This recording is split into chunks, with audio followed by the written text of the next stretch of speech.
राष्ट्रवादी पक्ष आणि चिन्ह चोरलं नसल्याचा दावा अजितदादांनी केलाय। 80% कार्यकर्ते सोबत आल्यानं पक्षाचा ताबा मिळाल्याचा दावा अजितदादा करतायत। अजितदादांच्या या दाव्यावर शरद पवार समर्थकांनी तुफान टीका केली आहे।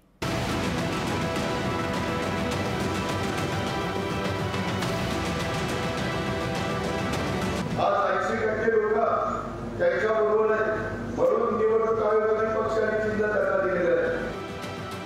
अजित पवारांवर राष्ट्रवादी पक्ष चोरल्याचा आरोप होतोय। राष्ट्रवादी काँग्रेस पक्ष कुणाचा हा वाद अजितदादांनी पुन्हा उकरून काढलाय। 80% कार्यकर्ते सोबत असल्यानंच राष्ट्रवादी पक्ष आपल्याकडे आल्याचा दावा त्यांनी केलाय। आम्ही चोर दरोडेखोर माणसं नसून काम करणारी माणसं असल्याचा दावा अजित पवारांनी केलाय। 80% लोक त्याच्याबरोबर म्हणून निवडणूक आयोगाने पक्षाने चिन्ह त्यांना दिलेलं आहे। काही जण भावनिक करतात, पक्ष चोरला आणि काही चोऱ्याकडे वाटतो आणि काही दरोडेखोर आहे। आम्ही कडक करू असतो, पण दरोडेखोर नाही, आम्ही चोरते नाही, आम्ही काम करणारी माणसं। अजित पवारांच्या या दाव्यावर अमोल कोल्हेंनी अजितदादांची स्थिरकी घेतली। मला सांगा, चोरलेली गोष्ट कोणी अभिमानाने मिरवतं का? आणि चोरलेल्या गोष्टीवर कोणी विश्वास ठेवतं का? त्यामुळे आपली तुतारी ही महाराष्ट्राच्या शेतकऱ्यांच्या, माता भगिनींच्या, युवकांच्या स्वाभिमानाची तुतारी आहे।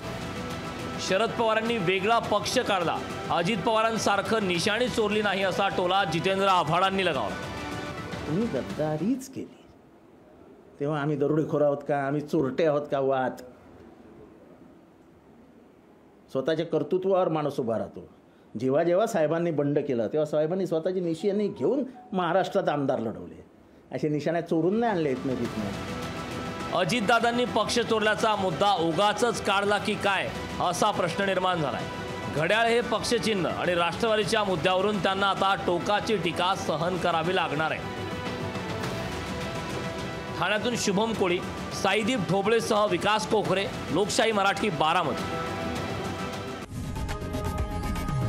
लोकशाही मराठी, ऐका, पहा, जागरूक रहा।